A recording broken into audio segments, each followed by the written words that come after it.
Well, a very good morning and welcome to Citizen Extra on this Monday, the 5th day of February 2018. My name is Wahiga Mwaura. Now, if by tomorrow the government has not allowed Citizen TV, Inoro TV, NTV and KTN to broadcast on free-to-air channels, then it will have marked 1 week since that same government decided that freedom of information and freedom of speech has limitations. On Thursday, the High Court ordered the government to reopen the TV stations following a successful application by activist Okia Omtata. That order has been disobeyed until now. And today, various groups, including the Royal Media Services and other parties, including the National Super Alliance as well, are expected to file contempt of court charges against individuals within key ministries overseeing the media shutdown. Now, a competent panel will shortly be discussing these developments. Meanwhile, self-proclaimed National Resistance Movement General Miguna Miguna might have spent the weekend at a police station in Lari, Kiambu County, after police refused to free him on Friday despite a court order. Yesterday, Mr. Miguna's lawyer, Edwin Sifuna, among other leaders, went to Uplands Police Station, but the officer in charge insisted that Mr. Miguna was not there. Sifuna claims that Mr. Miguna was unwell and had suffered an asthma attack, but they could not confirm this as they did not see him. Will Miguna be released today as ordered by the court? Well, we'll just have to wait and see. And finally, yesterday, the world marked World Cancer Day with the good news that with good institutional planning and responsible individual lifestyles, cancer can be managed. Sadly, survival was highest in rich countries and lowest in the poor countries, according to a study published in the journal The Lancet on Friday. In Kenya, it is estimated that there are more than 40,000 new cases of cancer each year, with more than 28,000 deaths per year. 2 cancer survivors will be joining us later on in the broadcast so that you can learn how to beat this killer disease. Talk to us on our social media platforms, and once again, thank you to everyone watching us on YouTube, on our website www.citizentv.co.ke, and to all those who have downloaded and are watching us on our Viewsasa app. Talk to us on social media. The hashtag is Citizen Extra. We're on Facebook, we're on Twitter, we're on 22422, which is our SMS line, and we'll be glad to receive your feedback.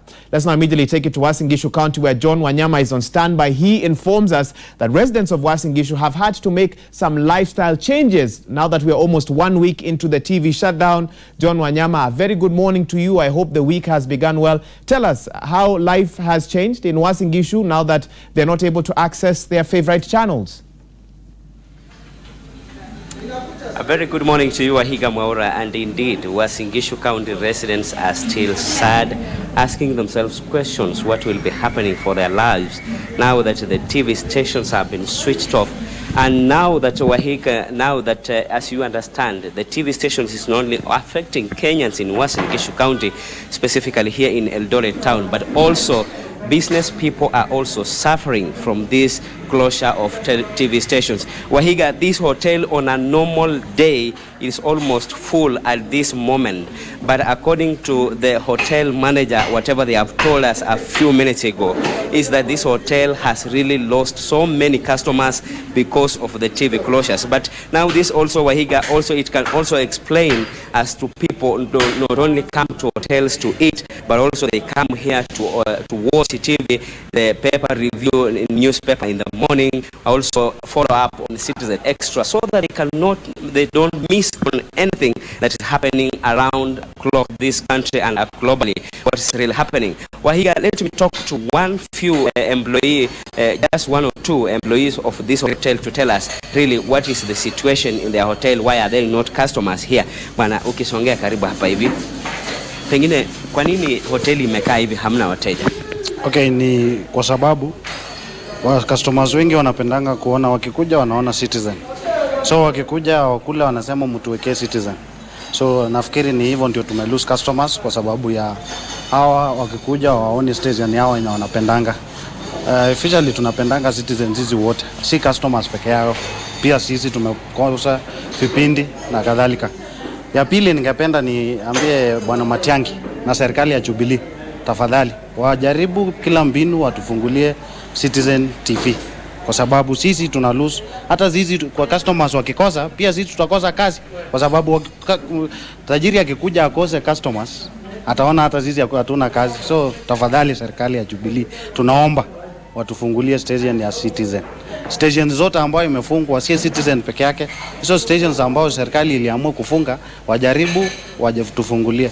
Hayo tu ndio, sina mengi kupita. Thank you very much. Thank you. Madam, pengine wewe uliamka saa ngapi, umefika kazini, mbona hakuna wateja, na maoni yako ni yapi kuhusiana na television kufungwa?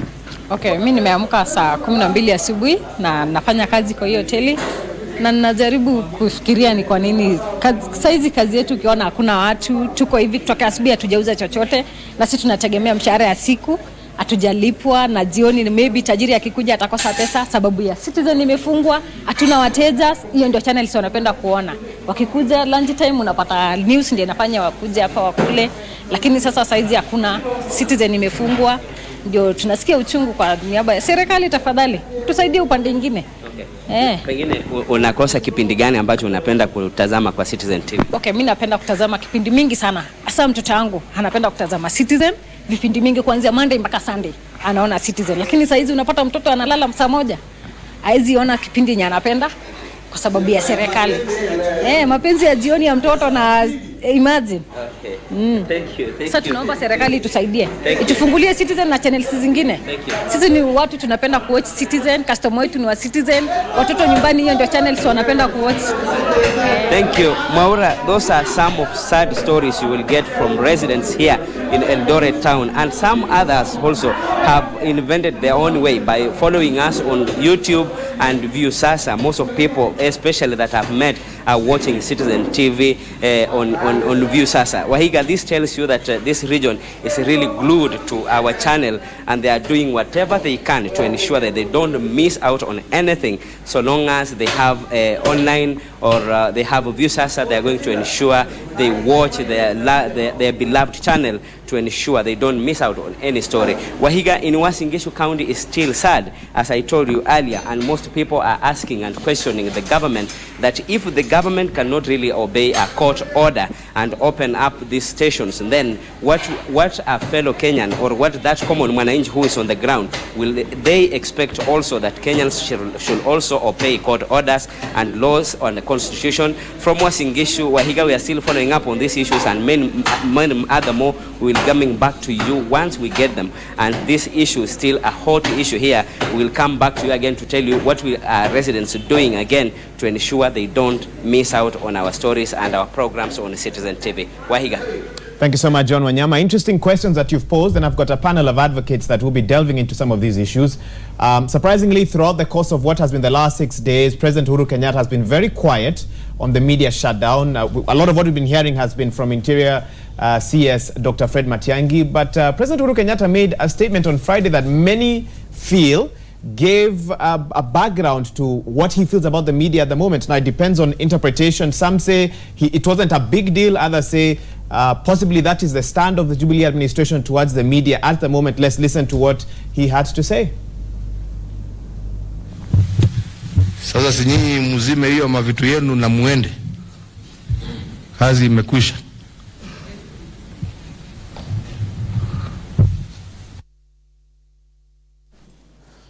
Few words, very weighty, of course made a lot of news, especially online as Kenyans went to talk about how the president can make such a statement. It sounded dismissive, among other things.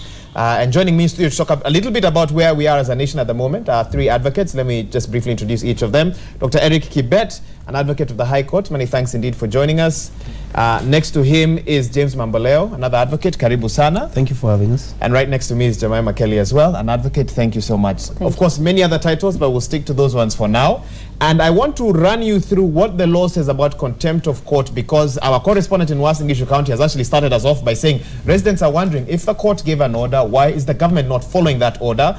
And in addition then, when the court gives an order against Wahiga Mwaura or James Mamboleo, we can then say if the government does not follow that order, then who are we to do so? So let's start by defining what the law says about contempt of court. Contempt of Court Act number 46 of 2016. Contempt of court includes civil contempt, willful disobedience of any judgment, decree, direction, order, or other process of a court, or willful breach of an undertaking given to a court. That's part of the definition, because even as we talk about contempt of court, not everyone may understand what really it is, and this is nothing new to my guests here in studio. It also includes the publication, whether by words, spoken or written by signs, visual representation or otherwise, of any matters which, number one, scandalizes or tends to scandalize or lowers or tends to lower the judicial authority or dignity of the court. This sounds familiar. I trust we saw a little bit of this last year.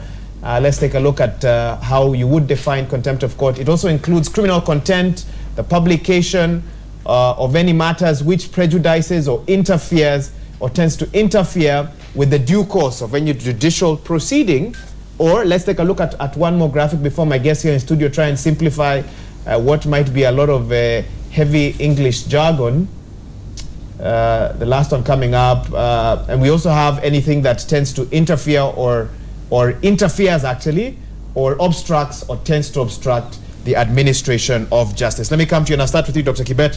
For a long time, we know, for anyone who's researched on contempt of court, that the law on that was outdated and unsatisfactory, but in 2016 we enacted the Contempt of Court Act to reflect and conform to Article 50 of the Constitution of Kenya, which contains a right to a fair hearing. I want to find out from you, this new law was designed to uphold national values and principles that include the rule of law and the right to a fair trial. Why did it take Kenya so long to, in a sense, accurately define what contempt of court is? And do you feel that that law is sufficient or more needs to be done towards it with what we're seeing in the nation at the moment?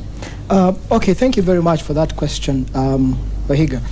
You see, the Contempt of Court Act was a significant development in our law, because what it did is that it consolidated the law relating to contempt of court and putting it in a single code, making it clear so that when you want to understand what contempt of court is and what to look at, then you look at the Contempt of Court Act. And that in itself was a very, very significant development. You asked the question of why it took so long to consolidate. I wouldn't worry so much about the time that it took, because you see, legislation is really a political process. And usually the things that get priority are things that have either political urgency, political importance, and contempt of court, not quite. And that is really what delayed it, in the sense of there was no political impetus to push it. But thankfully, we now have it. In my view, this law is really comprehensive as far as contempt of law is concerned. And as you said, this helps us in this sense, that where we have a situation where people do not respect the court, then you have a way in which you can deal with them. And it's important to respect the court and respect the orders coming from the court, because that is the way to secure the rule of law. We are committed to the rule of law as a country. You say it's important to respect the law and to respect the orders of the court. And James, let me come to you. The fact that the government has not allowed Citizen, NTV, KTN to go back on air despite that order on Friday, can we then say that the government is falling into the parameters of that definition of contempt of court, or does the government have a legal defense that we may not be aware of? Unfortunately, Wahiga, the whole corpus of laws and jurisprudence on contempt of court is not a very straightforward matter, as anyone could believe. I have written an article on that question, and there are many types of contempts of court. Okay? There is, from a factual scenario, there is contempt of court when someone does something, for instance, in the presence of the court, which would tend to cause disturbance or a nuisance to a court process and so on and so forth, for which reason they can actually be thrown in by the presiding officer for that contempt. We've heard of cases of phones ringing. Absolutely. Court proceedings. And then there is what I call the civil contemner's dilemma. Because ultimately, any offense for which any person is going to be jailed or held into custody is, to a very large extent, a criminal offense.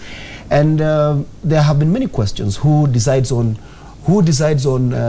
what is the contempt? Because in some cases, it is the judge against whom that contempt has been done, and it is the same judge who decides on the same question. So there are a number of issues that surround that particular question. However, the most key, and I am sorry I haven't had a glimpse of the exact orders of the court in respect to Okiya Mtata's application, and so I'm not able to comment on that with particularity. However, I say this, that you know, in most cases, when someone claims that there has been contempt of court, that is not enough, because what it would require in an adversarial system such as ours is that the same person who sought these orders or any other person interested in the matter needs to move the court to cite the court. Yes, to cite the specific persons against whom the contempt has or the persons that have been claimed to conduct themselves in a manner that is contemptuous to court. So this is aside from, of course, the important requirement that we should have institutional democracy, that we should have freedom of expression, that we should have everything that we need to safeguard in the Constitution, which is very important. Why? Because I know, as a matter of principle, government should respect the courts. Every person should be called upon to respect the courts, because that is what creates the civilized society in which we live. However, without the specific order before me, I wouldn't say whether government is in contempt as per now or not. And then probably I'm thinking the specific person who went to court might now be going to court to say, look, you gave us these orders, they are not being implemented. Because I believe the questions that are involved will be quite technical. For instance, I'm sure that in relation to the shutdown of the TV stations, somebody is not going to get a court order that generally says go and open the stations. There could be a technical nature to it, which probably I'm not aware of. So I believe the orders that were given was that restore live transmission while investigations are going on, and this was by Judge Chacha Mwita. Yes. Yes. So allow the stations to operate as you carry on your investigations. We know that Dr. Matiang'i has stated that they are investigating certain elements within these three media houses that may have aided in the illegality that happened at Uhuru Park. So I think that's some of the charges. There's something that we call a presumption of good faith, and I want to really hope that Dr. Matiang'i is acting in good faith. Because if he's not, that would be extremely wrong. So I am aware probably that they are doing investigations. I do not understand the nature of investigations they're doing. However, I'm giving them the benefit of the doubt that when they say they're doing investigations, that they're actually doing some investigations, and it is in relation to a charge, or it's in relation to something that the TV stations have done, which will actually require investigations. However, this is what I think is important. If we read Article 33 of the Constitution, it provides every Kenyan with a basic right of freedom of information. Yes. And not just freedom of information, it actually allows freedom of expression. Now, Article 34 provides for freedom of the press, freedom of the media. That's correct. And then Article 35 provides a right to access information from the public. And so I am hoping that whatever investigations that the government is carrying out, the authorities involved will do that as quickly as yesterday, so that the stations are allowed to continue doing their job. Fine, okay. Jemima, let me allow you to come in now. There are many who have asked, and I know you want to respond to what the two gentlemen have said. Where is Maraga's voice in all this? 2, 3 court orders last week not followed by government. Are we seeing a trend moving forward? But James claims that the kind of court system we have at the moment, the petitioner is the one who then needs to move to court to cite contempt of court by party X, Y, and Z. Let me allow you to now, where you're bringing your thoughts on this. Yes, I'll go to the specific issue of the orders on the media shutdown. Why? Because it's the media is the voice of the people. It brings light as to what is happening in the society. And when there is a media shutdown, everyone should be concerned, because it's a bad sign in terms of, and usually also signs of creeping dictatorship. In this case, I will also admit that I have not seen the specific order. However, I just want to say 2 things. One, if the 2 issues which will come up is to decide whether there is contempt or not, was a court order issued to restore signal for the 3 TV stations. Actually 4 by a TV judge stations.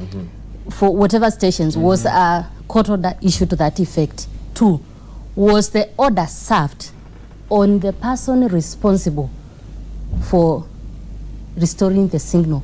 Was it served to the person to whom it was directed to? Those are the 2 issues which would determine whether there is contempt or not.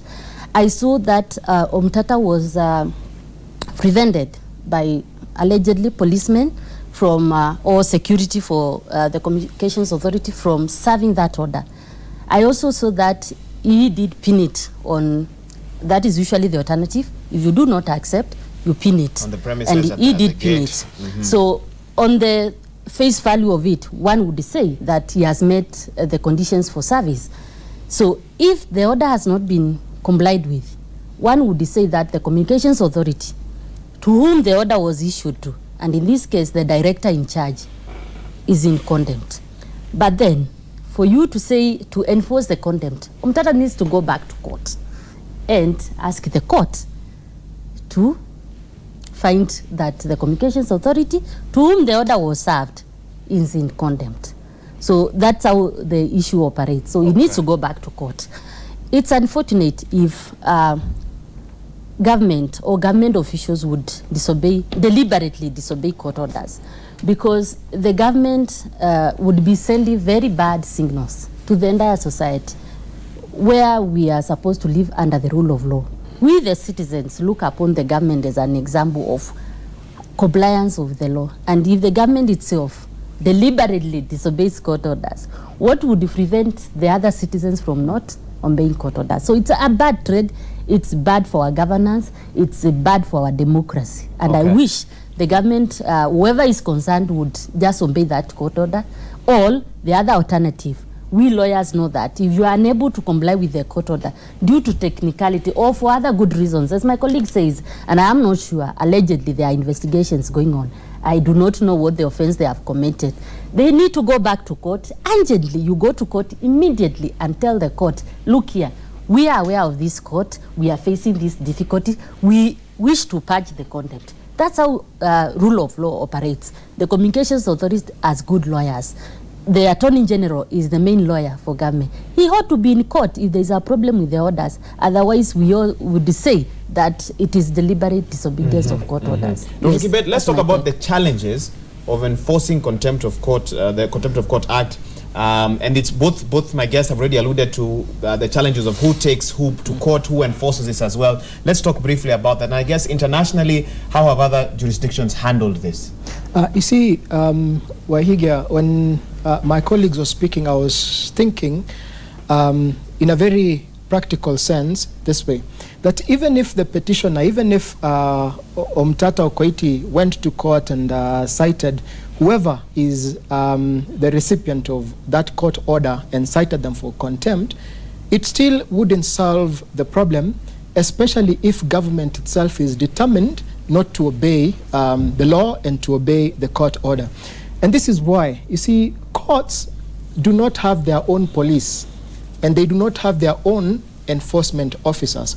And therefore, if a court order is against the Minister for Internal Security, the court order is against the officers of Communications Authority of Kenya, the court order is against the Commissioner, the Inspector General of Police, etc.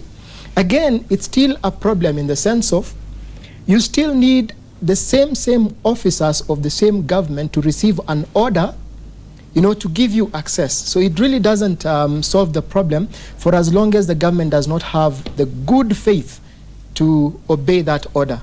And so it becomes problematic.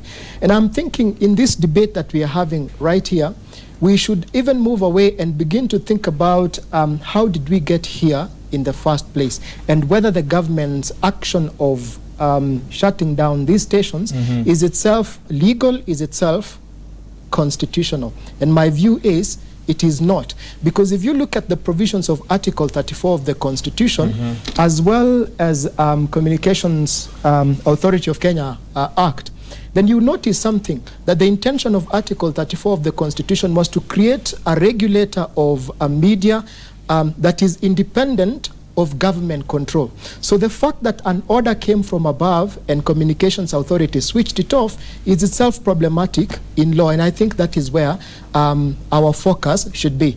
If you heard what Omtata said, is that, not really Omtata, but when somebody inquired, why have you switched us off? The thing was, we received orders from above, and we are waiting for orders from above. That in itself is a problem and is inconsistent with Article 34 that was intended to create this organization that is not subject to anybody's control, but assessing everything based on whether the law permits it. Because really, we should now focus on why close and whether that closure is consistent with 34 and 33 and 34 of the Constitution. Okay, James, you can respond to that even as we look at, so what does the next couple of months look like when we talk about the executive and the judiciary? Because what many are seeing is a bigger picture now where the executive believes that the judiciary is overreaching, and the judiciary, on the other hand, as of now, we're not quite sure what their stance is. Maraga, of course, has been very quiet on this matter. But clearly, if this is what we're going to be seeing over the next couple of months, then we don't see very rosy relations between those two arms of government. You know, Wahiga, the problem that we are in currently is a problem that we probably might not solve through contempt proceedings. Okay. Why do I say so? I say so because we have come from a background of about 1.5 years of intense political activity in which daggers have been drawn, and the courts on one or many occasions have been the battleground for this political competition. And so sometimes there are those who on either side see the courts as being inclined this way or the other, depending on which side of the political divide they lean to. So the important thing for me is this. First and foremost, we cannot use the law and the courts to solve political problems. Because what has now morphed into a question for discussion as contempt is basically the aftermath of many months of bad blood between two sides of the political divide. So what led us into this? It was the so-called swearing in which one side of the political divide felt probably the media stations should not be using their platform to, you know, advance this kind of process. However, this is something that we should look now scrutinize very closely in connection with the articles of the Constitution that provide for that freedom of expression and for the freedom of the media. So the question that I ask myself is this: where do we draw the line between what is acceptable and what is not, you know? Because I do not come from the background in which I say that, you know, the media is also free to air anything it wants, you know? Because some of the things it might air might be offending the Constitution itself, or might actually be illegal, or they might result in some socio-economic or political problems. So, but since this is such a fundamental freedom, at what point should we get to say that, you know, the media has now crossed the red line and the only option we have is to shut it down? Because we are weighing very carefully. And again, for how long will you shut it down? And how long should we do this? If you don't want them to broadcast an event, yes, why 1 week later are they still off air? So any authority of government, including the Communication Authority of Kenya, imposing such kind of sanctions must be guided very accurately with the provisions of Article 24 of the Constitution, which provides a list of limitations that you can have in respect of the rights and freedoms that the Constitution itself has given. And as I said, as we speak today, for sure, I do not know the exact words in which that order is couched. I do not know whether the entire legal process required for us to say that there has been contempt has been done. I do not even know the nature of the offenses that the government is claiming that the media stations have actually committed. Okay. However, I am saying, and this is provided for in the Constitution as well, anytime an administrative action such as the one that has happened has been done, it requires that where it creates so much havoc like it is creating, that this is done reasonably, and should be expedited so that we get out of this situation as quickly as we can.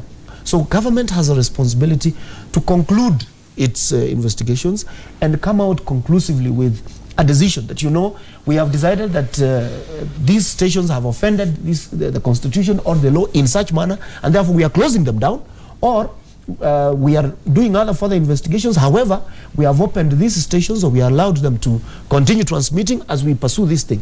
And I'm also saying, let us also look at Article 159 of the Constitution, which also provides for out-of-court resolution of disputes. I think government has a responsibility to invite media stations, for instance, and have a discussion and say, you know, we don't think what you're doing is right. That doesn't mean that media houses will be ceding away their independence to government. They can agree, you know, that, you know, if we get to this point, yes, this is acceptable and this is not. Okay. So yeah, that this... I want to allow the gentleman to come in. Yeah. Yes, yeah. I want to just be clear on these issues. My colleague goes on about government and government. We have the Media Council, which is the organization or entity given the authority to deal with any complaints on media. The Media Council has already weighed onto the issue, and actually I think they have ordered that the airways be returned. Yes, that's correct. That is the organization. When he goes on about government and government, I don't know what government is talking. Government is big, and government has different entities given different responsibilities. It is not the communications authority to decide on the content of the media and weigh in and make a decision as to whether it will close or not. It is moving outside its jurisdiction. When you look at the Constitution Article 34, it is very clear that the government cannot penalize the media for the content it broadcasts. That is in the Constitution. The only reason where we can say the media needs to close down, if they violate that 3(2), in terms of the 3 issues are given there, propaganda for war, incitement to violence, hate speech, and advocacy for hatred. Those are the only grounds under which the Media Council then can say, and it has to be specific and say, citizen, on this day, you propagated for war. We have not had such allegation. And the Media Council, it's the only one with that responsibility.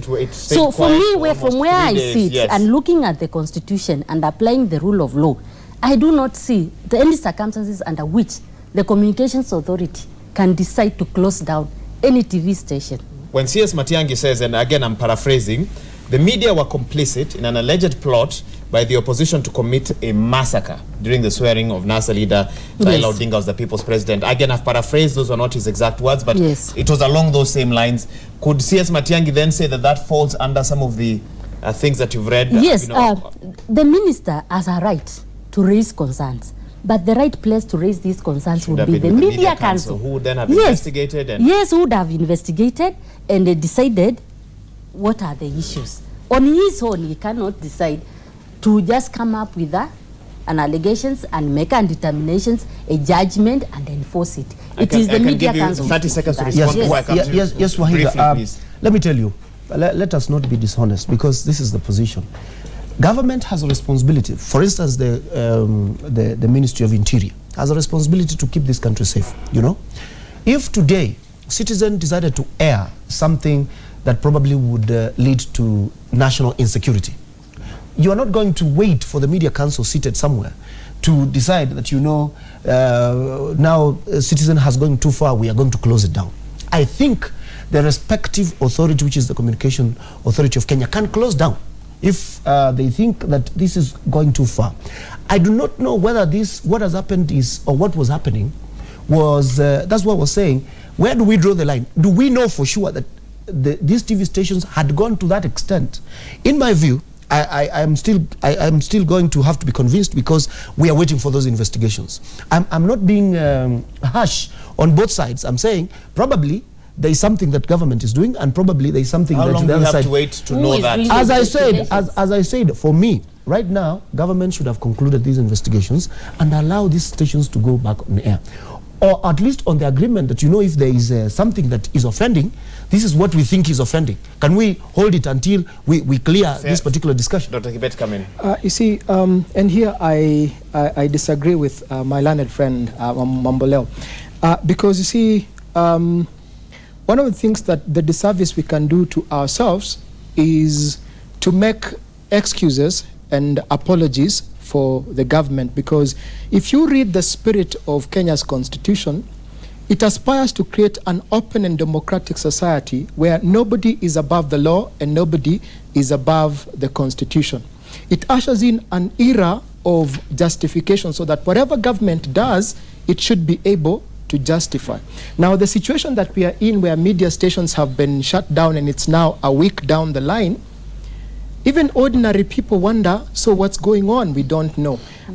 Media operators themselves are wondering, so what is going on? What is our offense? That really cannot be justified. There are certain things that are so obvious you can see, okay, something is wrong here, something needs to be, action needs to be taken. But a situation where 1 week down the line you're still surprised and wondering, so what's happening, what's going on? We really cannot make excuses for government, because if we do that, we create a monster. My own view is, if government had intelligence or information that certain people in the media were planning a massacre, or that the act of airing live an event that would subvert the government is itself a problem, then that was a momentary issue that should have been dealt with on that day, 30th of January. And if there are any people who, because for every offense, there has to be a name to it, is get the suspects, carry on your investigations, but you cannot shut down a media station for a week because of an event that happened on a day, or because of intelligence information about what was going to happen. It really is not the way to go in the Kenya of today. So what's the way forward, Jemima, on this? If Okiya Omtata goes to court today, again to file a contempt of court charges against Communications Authority and others, we also know Raw Media through Gibson Kamau Kuria have also indicated they're going to court today. Even if the court then says contempt of court, might we see a situation where the government remains mum, as it has so far? How can these scenarios then play out? What do you expect to see? Well, as my colleague Dr. Kibet said, for you to enforce the contempt of court, you need the police to cooperate. Why? Because you need to arrest somebody, bring them to court, warrants of arrest will be issued, and they have to be served. So what we are saying is, and from where I sit, I do believe that we have a democracy in this country. We have an elected government. The government must operate under the Constitution. Otherwise, it loses the authority which it has been given by the same citizens through election. Remember, the government has been voted in by the people and given the sovereignty to go and govern, but to govern only under the laws of the land. So we are saying this, for me, I expect that the Attorney General will advise the government to obey court orders. And in the unfortunate event that does not happen, we of course know the consequences of breakdown of rule of law, because that's what happens, breakdown of rule of law. We do not expect, and I've heard you say that Justice Maranga has not spoken. Justice Maranga does not control what the individual judges do. He expects that the authority of the judiciary as an equal arm to the executive and to the parliament, it will be respected under the Constitution.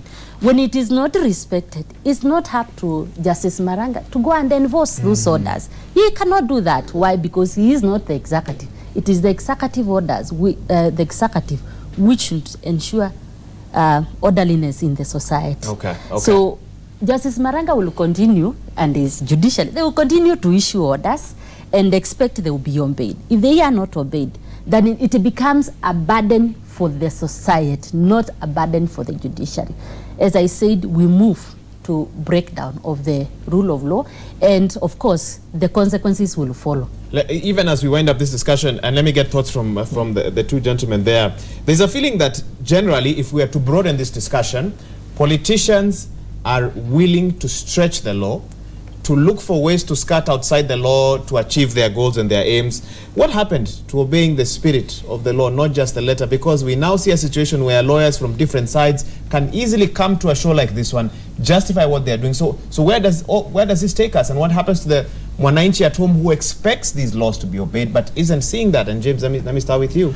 You know, Wahiga, I'm a student of law, and law is but just a reflection of what goes on in society.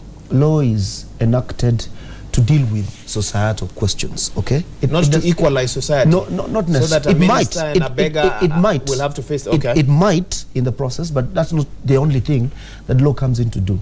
Yeah, there could be a situation in which there is some inequality and law comes in to rectify that. That's a sort of engineering by law. However, this is what you must note. In this country, Wahiga, let's face it, even the media itself has taken sides in the political disputes many times, okay? There are those in government circles who believe some citizens, some TV stations, radio stations belong on the other side. Or journalists. Or journalists. Then there are those on the other side who also believe that some citizens, some journalists or TV stations or radio stations are on the other side of the political divide. And I believe this is something that should actually not happen. This is what I will stick to, and which I think is extremely important. It is important for government to be seen to be leading from the front in the obeyance of law. That is a given, all right? But it is also extremely important that this political competition, which has morphed into a monster, comes to an end. Okay? We do not know for sure what, when Dr. Matiang'i claims that there was a particular plot to massacre, I cannot tell you for sure whether there was or there wasn't. All right? But just in case there is that small possibility that there was, all right, then he has a responsibility as the Minister for the Interior to do whatever it takes him to do so as to save the country from that kind of massacre. However, as I've said before, I do not feel that the shutdown of the TV stations per se or on its own without more is the big problem. What I think is that it is taking too long. As my colleague said, it is something that they should have dealt with very quickly and let these stations go on. Why? Because they are affecting business, right? There are many corporations or companies or individuals that are running their advertisements on TV stations that have absolutely nothing to do with the political dispute in question. There are people who depend on these stations for information. There are people whose businesses are entirely about TVs and so on and so forth. And so, on the one hand, we are actually crippling an aspect of the economy or an aspect of our broad polity, which we shouldn't. So in my view, I think the authorities need to, as quickly as possible, reopen these stations, because I do not think this should go for far too long. Fair enough, Dr. Kibet. Wahiga, I want to say this. There are certain concepts that we have to revisit and understand, because that is what gives us an understanding of how our society is imagined by the Constitution. And that is a concept of constitutionalism and the rule of law. Constitutionalism means government is not unlimited. In other words, it is also subject to limits. And these are limits found in law and the Constitution. Essentially then, what constitutionalism essentially is that balance between oppression and repression on one hand and chaos on the other, because we need government, but we don't need a government that is too strong to be a monster. We also need a strong government. We don't need a weak government where we eventually have chaos because the government is not strong enough. And so the key here is striking the right balance between chaos and anarchy on one hand and rule of law on the other. And the rule of law means essentially that everybody, be it the powerful and the not so powerful, be it the government itself or the ordinary citizen, is subject to the law and nobody is above the law. Now, rule of law and constitutionalism is essentially an inconvenience to those in power. When the court says do not do A, B, C, D, it is an inconvenience on government, the government that wants to do that which the court is saying don't do. So essentially then that means for our society and the fabric of our society to stand intact, the government itself must be willing to submit itself to these inconveniences of having to follow the law and to follow the Constitution, because if we don't do that, then the society disintegrates. And there is a very important moral question that you raise, because if the government does not respect the law, does not respect the Constitution, and does not respect court orders, the moral message that you send across is maybe the law, the Constitution, and court orders are not important after all. And what you see then is a disintegration of order and the society eventually. And I don't want us to get there. That's a good place to leave this discussion. Thank you so much to my guests, Mama Kelly right next to me, an advocate, James Mamboleo, and Dr. Eric Kibet for finding time to be here with us. We certainly hope the next time we have you here, we'll be back on the airwaves. Absolutely. To allow more of our viewers to be able to enjoy this as well. Many thanks to all who've taken time to watch us on the YouTube, the ViewSasa app, and of course on our website, www.citizentv.co.ke. We'll take a quick break. Stay with us.